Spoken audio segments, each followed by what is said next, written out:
invitado acá el señor Carlos Guamán, ¿no? Carlos es, como saben, es un invitado de la casa, es parte prácticamente de Código Abierto, ¿no? Y con él hemos hablado muchas veces del tema del proyecto de la red dorsal, ¿no? Como todos ustedes saben, es un proyecto súper importante, y entonces queremos, con Carlos, en realidad vamos a conversar los tres sobre en qué situación está actualmente el proyecto de la red dorsal y combinar eso con las oportunidades de cloud. O sea, qué significa para lo que acabamos de hablar, las recomendaciones de la UNTAC, el tema de la red dorsal, y luego lo que vamos a terminar viendo es cuáles son las perspectivas del 2014 en el sector, cómo estamos con el tema de 4G y algunas otras novedades que Carlos nos va a traer para el programa. Bienvenido, Carlos. Muchas gracias, Rolando, muchas gracias, Jorge. Un gusto, como siempre, estar con ustedes compartiendo el programa. Bueno, además tenemos lo hemos dicho en otros espacios, lo ha dicho Jorge, también lo he entrevistado, pero no sé si en público hemos dicho, el señor es nuevo regidor de la Municipalidad de Lima y promete una Lima digital. Pero bueno, eso lo vamos a decir, al final nos va a contar qué es lo que van a hacer. Empecemos con el asunto de la red dorsal. ¿En qué situación está, Carlos, actualmente el proyecto? Muy bueno que lo conversemos ahora mismo porque estamos en el tramo final. El tema de la red dorsal tiene ya una larga data. Hemos tenido unas cuantas láminas que podríamos irles mostrando, ¿no? Si por ahí podemos ver la primera de ellas. Esto tiene como génesis el Plan Nacional de Banda Ancha, que data del año, como ustedes pueden ver en pantalla, del año 2012, y que fue resultado de una serie de encuentros y de intercambio de pareceres entre todos quienes tienen que ver con el ecosistema digital. El gran diagnóstico de ese Plan Nacional de Banda Ancha fue que el Perú requiere una red dorsal nacional que sea promovida desde el Estado, debido a que las condiciones de mercado no contribuyen a que por sana competencia pueda haber una red dorsal de banda ancha en todo el país. Entonces la gran conclusión fue el Estado debe promoverlo, y promoverlo significa, es un sinónimo de subsidio. De ahí tenemos la ley de banda ancha, y en fin, que ya delimitó el alcance de la red dorsal, y a partir de ahí ya el Ministerio de Transportes y Comunicaciones le transfirió a Proinversión el encargo para que estructure todo el proceso, y tenemos ahí toda la serie de documentos que han habido, y tenemos la fecha de hoy que decía estamos entrando en el tramo final. ¿Por qué? Porque luego de muchos cambios de cronograma que han habido durante este año, han habido en total 32 circulares, de las cuales 14 corresponden a cambios en el cronograma. Proinversión ha tenido ahí una tarea muy desafiante por cumplir. El viernes pasado, 6 de diciembre, ya se presentaron finalmente el sobre 1. ¿Cuántos Entonces, postores hay? Esa es una información que Proinversión no publica. Lo que sí va a publicar es, a continuación, días después, de esos postores que han presentado el sobre 1, cuántos quedan precalificados. Eso va a ser mañana. Ahora, esa precalificación es básicamente administrativa, formal, si cumple con los requisitos básicos. Pues en esta oportunidad no. La forma que fue estructurado el concurso considera los requisitos básicos administrativos, solvencia financiera, etcétera, pero además los requisitos técnicos, que en concreto son 10.000 kilómetros de red de fibra óptica que pueda ser demostrable en cualquier país, ¿no? Ingresos por 50 millones de dólares o más, y así una serie de características adicionales, ¿no? Entonces, ya el viernes fue el sobre 1, no existe información pública sobre quiénes son los postores que han presentado el sobre. Mañana Proinversión divulgará quiénes son los que han sido precalificados, mañana es día 10 de diciembre. El día 13 va a ser la entrega del sobre 2 y 3, y el día 19 se sabrá quién es el postor seleccionado para ser operador dorsal. Y el 2 es la propuesta económica, y el 2 es la propuesta técnica, todo el plan operativo que desplegaría el operador, y el sobre 3 es la propuesta económica. Perfecto. Tenemos entonces un fin de año con resultados aparentemente como un regalo navideño a un operador dorsal. Ahora, Carlos, si fuera, digamos, de los corridos, ¿se sabe más o menos el número que cuánto calculas tú que son el número de postores que vamos a tener mañana? Por supuesto, ¿eso lo vemos ahora o el bloque? Sí, vamos a ir ahora a un corte para poder pasar en la siguiente bloque a hablar completamente sobre qué es lo que se espera sobre el 2014, ya sabiendo cuáles son los posibles postores, cuándo se iniciaría este trabajo y cuál sería el impacto en el mercado de las telecomunicaciones con todo lo que se viene en el 2014. Regresamos con Carlos Guamán, Rolando Toledo y Jorge Bosch en su programa Código Abierto. Estábamos discutiendo sobre el sobre la licitación de la red dorsal de banda ancha y los posibles postores que probablemente el día de mañana conozcamos con Proinversión. Carlos, la pregunta que se quedaba del bloque anterior era ¿cuál es el número mágico? Que hay un número mágico de postores. Lo que podemos decir es que nuestra expectativa es que sean pocos. Pocos significan menos de 5. Y la razón es por qué. Tengamos en cuenta que hace unos meses tanto el Ministerio como Proinversión empezaron a comentar de que este concurso estaba despertando mucha expectativa a nivel internacional. Y se llegaron a mencionar cifras de 10, primero, luego 15 y luego hasta 20 compañías que habían comprado las bases. Eso quiere decir una expresión inicial de interés, ¿no? Sobre esa lista de 20 creemos que puede quedar 5, en realidad un poco menos, porque hemos ido viendo, hemos ido pulseando cómo se han ido dando el proceso y las circulares que han ido modificando las bases y también cómo han ido los operadores más o menos perfilando su interés real. Y lo que creemos es que hay dos señales que nos llevan a pensar que son pocos. Uno es que los operadores han transmitido la sensación de que el hecho de que la red sea de propiedad del Estado es algo que rompe sus esquemas de negocio. Es decir, estamos hablando de operadores que típicamente están habituados a que la red sea propia de ellos y por lo tanto la gestión sea totalmente propia y por lo tanto si el regulador regula, que regule los resultados de cara al cliente y no el proceso de cómo es la gestión operativa de la red. En este caso ocurre que el contrato sí entra en bastante detalle en ese aspecto, en una serie de supervisiones, no del resultado en calidad de servicio, que es lo que realmente sería lo más importante, sino una serie de aspectos del proceso operativo de gestión.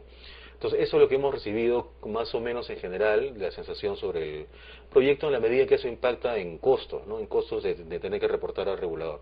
Pero además de eso, mencionábamos hace un rato que en el total de este periodo último de 6 meses han habido 32 circulares, 14 han correspondido a cambio en cronograma, 13 han correspondido a modificaciones a las bases.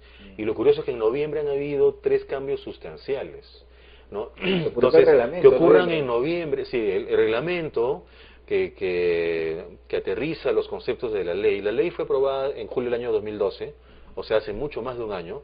El reglamento, la expectativa era que esté para marzo o abril. El borrador del reglamento fue publicado en abril. Entonces, inicialmente tenía un plazo de 30 días para recoger comentarios del mercado. De abril a la fecha no han pasado 30 días, han pasado mucho más, ¿no? Entonces, en noviembre salió el reglamento, pero mencionaba, han habido 3 cambios importantes en este último mes de noviembre, ¿no? Y esos 3 cambios importantes te dan una señal de que hay la necesidad de abrir la cancha. Esos 3 cambios son: uno, el límite, el umbral límite inferior de participación de mercado en las redes nacionales de fibra óptica, que antes era 25%, si ustedes recuerdan, ha sido eliminado. O sea, los operadores que tienen más de 25% pueden entrar. Entonces, eso ahí hay que tener una señal si eso de es alerta. eliminado, quiere decir porque esa era la principal barrera para que Telefónica no pueda ser postor. Ok, entonces espera que Telefónica sea postor. Pero vamos a ver justamente un par más de elementos, o no sé si... No, justo te iba a preguntar lo mismo. Es decir, sí. La clave para el tema de justamente de concentración era ver si Telefónica podía o no ser postor, ¿no? Una valla y lo que nos dijo el viceministro de Comunicaciones, nos dijo que no, que iba a haber el tema justamente de concentración horizontal, ¿no? Y precisamente esa valla de 25% era la señal inequívoca de que Telefónica no pudiera participar. Entonces, junto con eso hay otros elementos adicionales. Uno es de que también hablábamos de que el operador dorsal no pueda dar servicio a clientes finales. Eso también ha sido roto, porque en el factor de competencia, si podemos ver una de las láminas que tenemos, antes existía para el puntaje ganador, había 80%. Esa es la lámina precisamente. Antes era 80% del subsidio, quien pide menos subsidio tiene 80% de ventaja, y 20% era cuánto le ofrece de margen de ganancia al Estado a partir del año en que sea rentable el operador dorsal. Eso ha cambiado. Ahora es 80% del subsidio se mantiene, pero el 20% ha sido reducido a 5% que se le asigna de puntaje ganador en función de cuánto ofrece de margen para el Estado, y abren un nuevo factor que es el 15% de puntaje para que sume 80 más 5 más 15, el 100%, con un valor de 0 o 1. Y la cosa es, si es que el operador promete que ni por sí mismo ni ninguna vinculada van a tener usuarios finales, se le asigna un puntaje de 1, o sea, gana el 15%. Y si es que no lo puede prometer, tiene 0. Entonces, por supuesto, es bastante restrictivo, porque si ni bien diga que sí va a tener clientes pero finales, cuando hay menos competencia, cuando hay menos operadores, puede la gente... esa ventana podría terminar siendo bastante amplia. Pero Carlos, acá en el reglamento de la ley de banda ancha señala que el operador dorsal podrá prestar servicio portador solo a operadores de telecomunicaciones. En este sentido, no podrá prestar servicio a usuarios finales. Sí, eso del puntaje es para las vinculadas. Ah, ok. Sí, o sea, a través de las vinculadas sí podría. Ah, ok. Claro. ¿No? Entonces esa es una segunda ventana que se abre. Se abre, pero que le están quitando competencia. Sí, resta, así es, sí. Y el tercer punto, que ha cambiado en noviembre también, es que la experiencia en años que debe demostrar el operador candidato ya no es de 10 años como era antes, sino es de 5 años, se ha reducido. Entonces, con este panorama, ¿cómo vemos respecto puntualmente al caso de Telefónica, ¿no? Lo que creemos es que podría subsistir un factor que la inhiba de participar en el concurso, que es el hecho que la red dorsal tiene que ser totalmente propiedad del Estado. Entonces, si Telefónica, supongamos el área mayorista que ellos tienen, Telefónica, el área de negocio mayorista, si quisiera ser postor, tendría que ceder toda la red actual que tiene al Estado. Y creemos que eso es relativamente poco realista, ¿no? Ah, porque había el tema de la cláusula de que que el proveedor de la red dorsal no podía competir con ellos mismos. Así es, Claro. así es, sí. Claro, ¿no? Tendrían, sí, pues... Porque habría ahí una canibalización entre el dorsal y el operador, ¿no? Claro. Entonces... Tendría que renunciar a la propiedad de su propia red para entregarla. Para entregarla. al Estado. Pero vamos a tener el De su programa propio- más claro cuando veamos quiénes ganaron, quiénes están... Mañana va a ser un dato muy Claro. importante, ¿no? ¿Quiénes son los postores? Lo que nosotros creemos es que si hay una cantidad de operadores que han planteado de que no van por que es un poco costoso la gestión de supervisión, podrían haber algunos criterios de no negocio, sino de otro orden, político quizás, de modo que operadores de países que por alguna razón tienen una vinculación política con el Perú podrían ser candidatos. ¿Y tú crees que hay un riesgo de que al final el proceso quede desierto? Porque se ha ido un retraso enorme, ¿no? Hay una señal de que me lleva a pensar de que no. La fecha de 19 de diciembre, que es la final para dar a conocer quién es el operador seleccionado, ha sido bastante elástica. Empezó siendo octubre, luego pasó a noviembre, luego de noviembre inicios pasó a noviembre fines, diciembre inicio, y así fue prolongándose hasta el 19 de diciembre. Y a su vez, una vez que ese 19 de diciembre ya era inamovible, porque pareciera que existe el compromiso de no llegamos a Navidad sin operador dorsal, las fechas entre sobre 1 y sobre 2 también en sendas circulares han siendo acortados. Entonces pareciera que han esperado un momento en el que Ya los tienen. ya había tienen nombres, la- más de un Ok. nombre que presentó sobre 1, entonces con ese sobre 1 presentado ya pareciera seguros. poco probable que resulte desierto, ¿no? Pero sí en el camino han tenido que ir flexibilizando algunas condiciones. Claro. Y entonces, ¿cómo 2014 arrancaría entonces con ya un operador que Con, sería- con nombre seleccionado y tiene 2 años para la implementación de la red. Es ahí donde nosotros nos planteamos el interrogante, si ya han flexibilizado esta serie de cosas, ¿flexibilizarán algo más? O sea, ¿de repente tiene sentido o no? Porque, por ejemplo, para que en 2 años esté listo, por gestión operativa, trayectoria internacional lo pueden hacer, pero en el Perú tienes que lidiar con 180 municipios provinciales, ¿no? Entonces, y el Estado, en el contrato está que el Estado no asume ningún compromiso de que los municipios estén obligados a responder rápido a los permisos municipales, considerando que la red es nueva. Entonces ahí un interrogante es, ¿tendrá sentido que autorizar al operador dorsal que use alguna red actual que puedan concursar y competirles que existen en los tramos donde hay de repente 2 redes o más, ¿no? Para que la red dorsal nacional esté más rápido o no? Eso es lo que habría que plantearse, ¿no? Sí, sí, bueno, municipios complicados hay en todos lados, ¿no? Hay más en las ciudades que en las áreas rurales, pero también las hay. También las hay, Sí. sí, porque ven un nombre grande y en fin, ¿no? Todas las distorsiones que conocemos. Entonces, esos 2 años es un compromiso muy, muy serio y que a partir del año próximo debe ser monitoreado. Y lo importante es que no pase lo de Vietel. Vietel, que debió haber empezado su operación móvil en enero de este año, ya estamos en noviembre y diciembre y no ha pasado nada, ¿no? Y seguimos ¿Por qué? esperando. Eso es lo que teníamos que preguntar entre las pendientes. No terminó de cerrarse. ¿Qué pasó con Vietel? Comitel pasa de que en el contrato que ha firmado está muy nítido de que sumando los plazos, números de meses, era enero de este año. Sin embargo, había una ventana en ese contrato donde dice la excepción para que no empiece en enero es cuando obedezca factores exógenos a su control. El permiso municipal es un factor exógeno. Lo que pasa es que llevado eso al límite pueden pasar muchísimos meses más sin que inicie operación, ¿no? Claro, entonces, los principales perjudicados terminan siendo el mismos. espíritu de la norma es el que creemos que debe ser rescatado. Y el espíritu de la norma es, el espectro es un recurso escaso y debe ser utilizado de manera óptima en beneficio de los usuarios. El sentido de entregar esa cuestión fue que haya más competencia, para que las relaciones de precio y calidad en el mercado mejoren. Entonces ya llevamos casi un año sin que los usuarios podamos ser beneficiados por más competencia, mejores precios, mejor calidad. Entonces el Ministerio debería actuar en ese sentido. Entonces, en 2014, aparte de la fibra, Viatel entrará de todas maneras. Han ¿no? dicho que de enero no pasa. ¿No? Y luego tenemos también que empiezan a operar los operadores de 4G. Lo que ¿no? queremos es que pasen varias cosas en el mercado. En realidad va a ser un año bastante activo.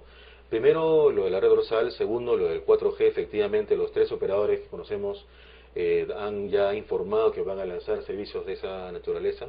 De a poco, seguramente, pero lo van a hacer.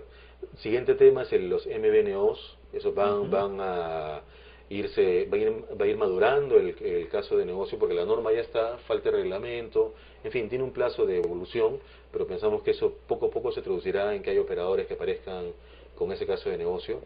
También es importante supervisar el contrato de renovación de Telefónica, porque tiene una serie de compromisos, en fin, sobre eso ya hablamos en su oportunidad muchísimo, compromisos que más parecen regalos para Telefónica, ¿no?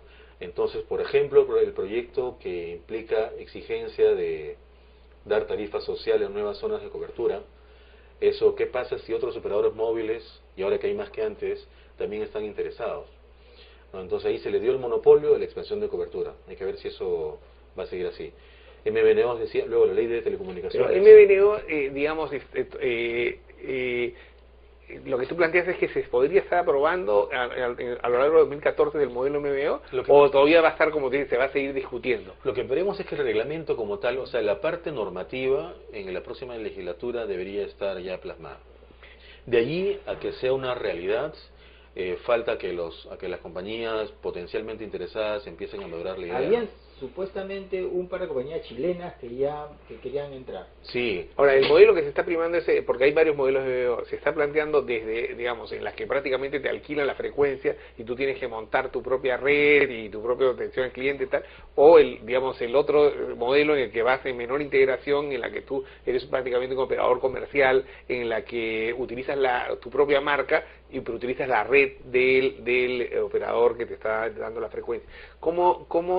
¿Qué modelo se está dando? ¿O es amplio el espectro? En realidad la norma tiene un sentido amplio porque puede ser incluso dividida en dos partes. Una que es el OMV, o sea, el operador móvil virtual, y otra que es la figura del OIMR, que es algo parecido pero para el mundo rural y tiene una lógica distinta, ¿no? Y debería facilitar, incluso ayudar a los operadores móviles a que lleguen a expandir su cobertura más rápido que lo que ya vienen haciendo, ¿no?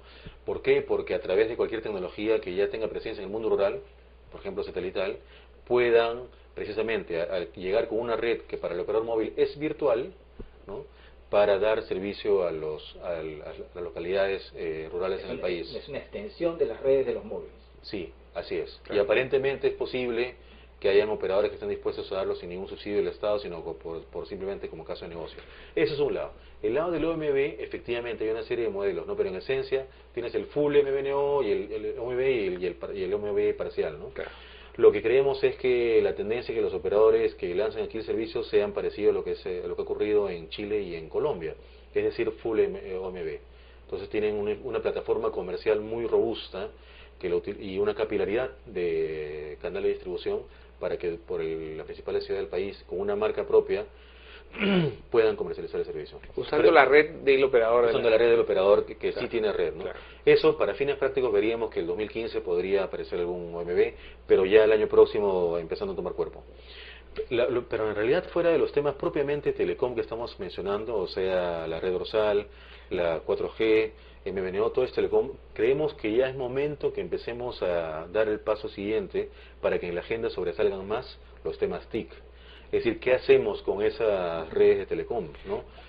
Ahora, porque la red dorsal termina siendo en realidad el gran tejido, vale la redundancia, de red dorsal que permite que el MVO tenga, o sea, pueda funcionar en operadores en provincias, ¿no? Y así como los MVO también ISPs locales, o sea, se puede potenciar un mercado con precios competitivos. Estás creando un mercado. En realidad es ¿no? muy análogo a que si no tuviéramos la carretera panamericana en el país y de pronto decidimos construir la carretera panamericana. Claro. No, es así de fortísimo el impacto. ¿Y tú crees que en el caso de Telecom se puede hacer lo mismo que se hizo con todo lo que era la transversal de interconexión con Brasil, que te acuerdas que se cogió el modelo que es que en realidad no hay que medir la demanda, sino que la carretera va a generar demanda? Es decir, la fibra va a generar una demanda que actualmente no existe.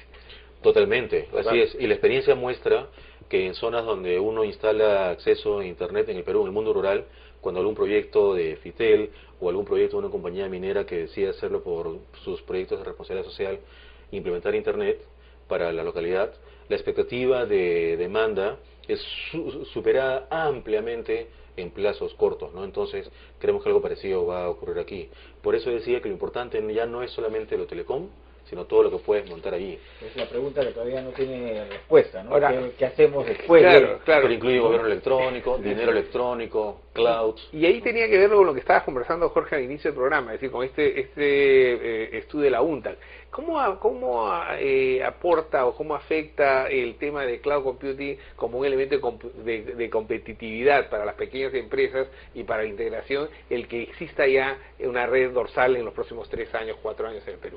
Mira, como mencionabas hace un momento en el bloque anterior, en esencia en lo que consiste desde el punto de vista de negocio, y para las pymes en especial, es que tú reemplazas un volumen de inversión que antes debías asumir, por ejemplo en servidores, lo reemplazas por gasto operativo, por un gasto operativo realmente controlado, porque es un gasto operativo compartido con muchas otras pequeñas empresas.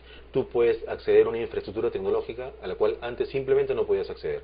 Y esa infraestructura tecnológica te ayuda a tener productividad. Y lo importante de la red dorsal es que lo que antes costaba $150 para llegar a Lima, por ejemplo, a Huancavelica, Por mega, dices, ¿no? por megabit por segundo de capacidad, con la red dorsal va a costar $20. Entonces, como mencionabas hace un momento, muchos negocios que simplemente no podían existir, ahora van a poder existir. Y eso va a tener un impacto tanto en las pymes como a nivel de hogares y personas, ¿no? Entonces, eso debería ser muy potenciado. Perfecto. Entonces, eso es un poco lo que tenemos para el 2014. Es un año donde no son sorpresas, sino es un poco lo que veníamos esperando desde hace mucho tiempo. Está llegando por fin, y vamos entonces a llegar a algo. Ya que no lleguemos al mundial, por lo menos llegaremos. Pero una cosa chiquita, ya que mencionaste de lo de Lima Ciudad Digital, por lo menos llegaremos a Lima. ahí mencionaría 2 o 3 ejes muy rápidamente, ¿no? Uno es Wi-Fi libre municipal, parques zonales y otras zonas públicas de propiedad del municipio de Lima que tengan zonas Wi-Fi para que el Wi-Fi ya no sea de élite, sino que todos los limeños podamos tener el Wi-Fi, que tengamos en el chip el o sea, que en sitios de zonas públicas que están administradas por el municipio, como Así son es. los parques zonales, pues la gente pueda disfrutar de su smartphone o de su tableta y pueda navegar a costo cero. Hace poco se publicó y en gestión esta semana salió que el 30% de los hogares de nivel socioeconómico C tendrían acceso a un smartphone o a una tableta ya en diciembre. Lo cual te va mostrando que la demanda va motivándose sola y eso tú lo puedes nutrir, ¿no? Eso es uno. Segundo, trámites municipales por Internet. Es decir, que hoy día, que es la excepción, que tengas un trámite disponible a ser realizado por Internet, y que ya no sea la excepción, sino que más bien sea la regla. Y asociado con eso, en el caso de para que todo eso funcione necesitas redes de telecomunicaciones robustas. Entonces, en las redes viales que el municipio está intentando promover para entregar en APPs, que obligatoriamente se tiendan ductos para fibra óptica, para que sean entregadas en concesión de manera neutra, así como la red dorsal va a ser neutra, que esos ductos también sean neutros. Porque Lima para es un mercado sumamente atractivo. También. Sumamente atractivo, para que operadores que no sean telefónica puedan acceder a una red de fibra óptica con costos menores y que por lo tanto beneficie a la larga con precios menores a los usuarios. Y asociado con todo eso, en el mundo móvil, lo que creemos es que muchos municipios distritales que están ahora con la inclinación a limitar el desarrollo de la instalación de antenas, creemos nosotros que es exactamente al revés. Una vez que está bastante sustentado de que no hay un impacto en la salud para los ciudadanos, creemos que los municipios, lejos de frenar la instalación de antenas, deberían más bien obligar a los operadores a que atiendan más antenas. Nosotros creemos eso. Porque si falla en buena medida esto muchas veces, la comunicación móvil, a veces es por el operador, pero también a veces es porque no hay antenas. No hay Pero suficientes además antenas. parte de lo que decían justamente en el caso de los principales operadores es que parte de los problemas de calidad que están teniendo ahorita los operadores no es porque no estén invirtiendo, o sea, están sobresaturadas porque no lo dejan instalar antenas. Y a mí eso me sorprendió un poco la reacción en la que mayoría de la prensa, en la que se hacía eco de los problemas dañinos que estarían teniendo las antenas, como tú dices, es decir, está prácticamente demostrado de que no es así, ¿no? O sea, sujeto a determinados estándares de calidad. Hay estándares mundiales Claro. sobre cómo tener una red, ¿no? Y además que los índices de densidad de antenas por habitantes en Lima son muchísimo menores que las principales ciudades del mundo. Es la cuarta parte que Bogotá. Sí, claro. ¿no? Entonces, como me decía un ingeniero telecom, yo he estado expuesto a antenas en los últimos 15 años de mi carrera y no tengo nada, ¿no? Entonces, creemos nosotros que más bien los municipios deberían obligar a los operadores a que pongan más y más antenas para que Lima, ciudad digital, realmente sea una realidad, ¿no? Porque el acceso puede ser fijo, pero también móvil. Perfecto. Bueno, muchas gracias, Carlos, por este balance de 2013 y perspectivas 2014. Como les anunciamos, este era nuestro último programa de este año. Cerramos la tercera temporada y nos despedimos de ustedes hasta el 2014, que reiniciamos este programa. Con ustedes entonces ha sido un gusto. Jorge Bocio Chao, nos vemos. y Rolando Toledo. Y con Jorge Bocio. Y señor Guamán, como siempre, estará invitado. Muchas gracias. Un feliz año para todos.